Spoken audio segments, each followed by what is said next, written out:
Welcome back. The streets of Bangkok were awash with human blood this week, but there was almost no violence. How come?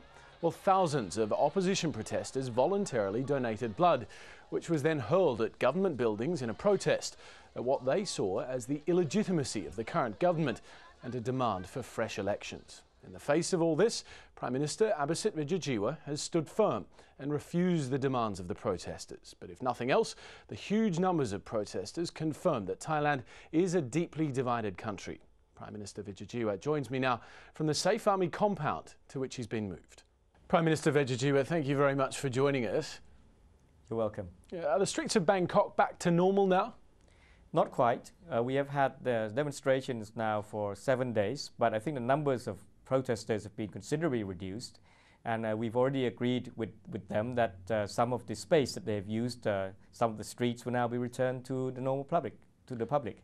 Did the scale of these protests scare you personally?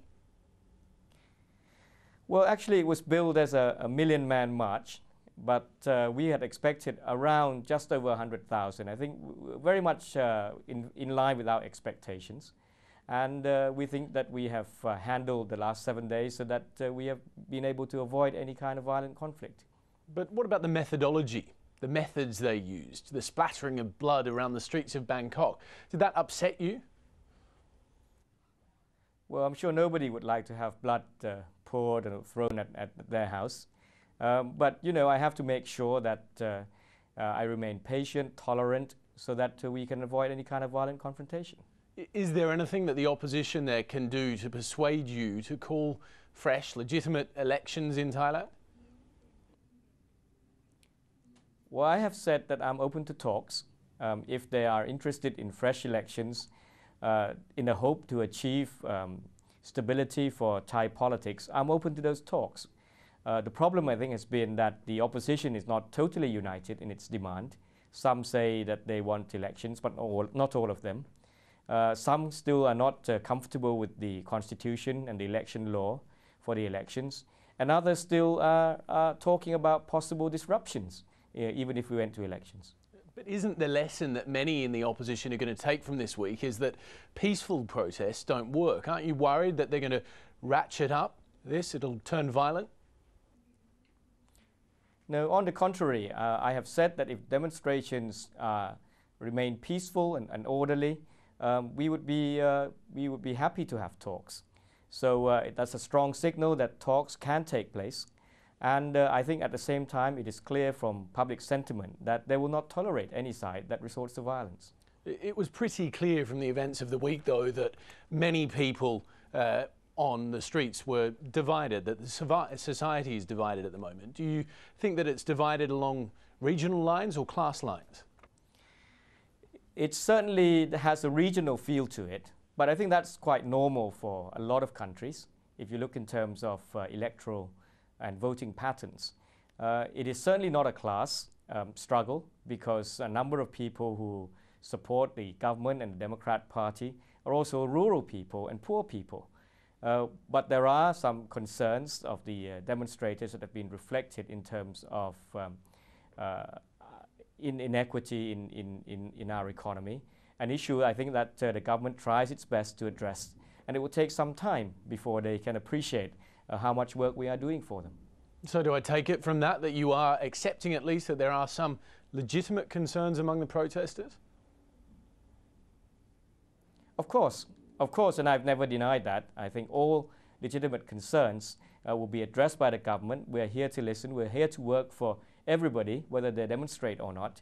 And whenever I think there are legitimate issues, we do take them seriously. The leaders of the red shirts, though, have said that this is a class struggle and that they've called for a class war and that you represent a tiny Bangkok elite. How do you respond to that charge?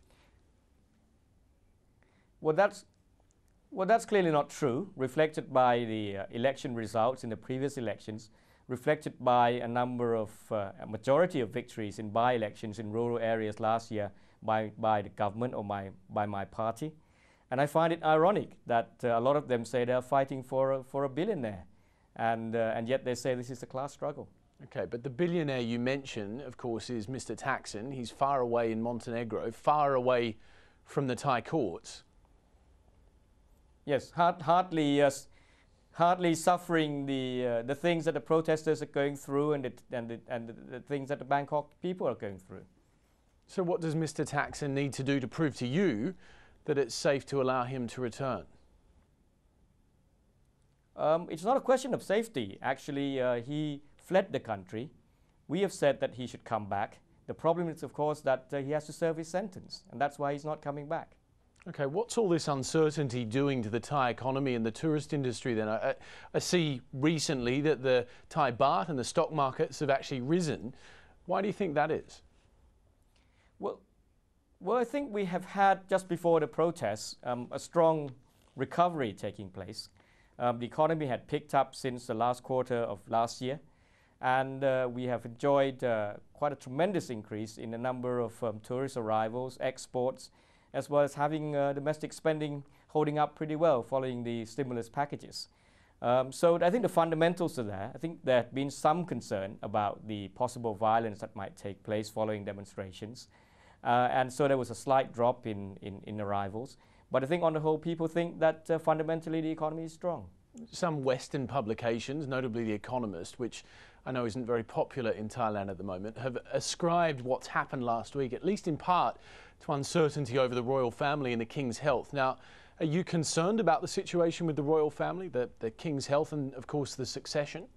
Well, I think the demonstrations have played on the theme of class.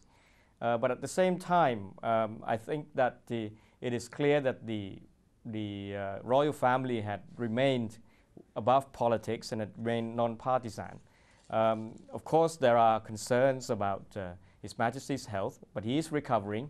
There's always concerns about succession when you've had a ruler or leader who has overseen a country or even an organization for a long time. Prime Minister Vejjajiva, thank you very much for joining us on Frost Over the World. You're welcome. You're welcome. The multi-award winning novelist Ian McEwan joins us next after this short break.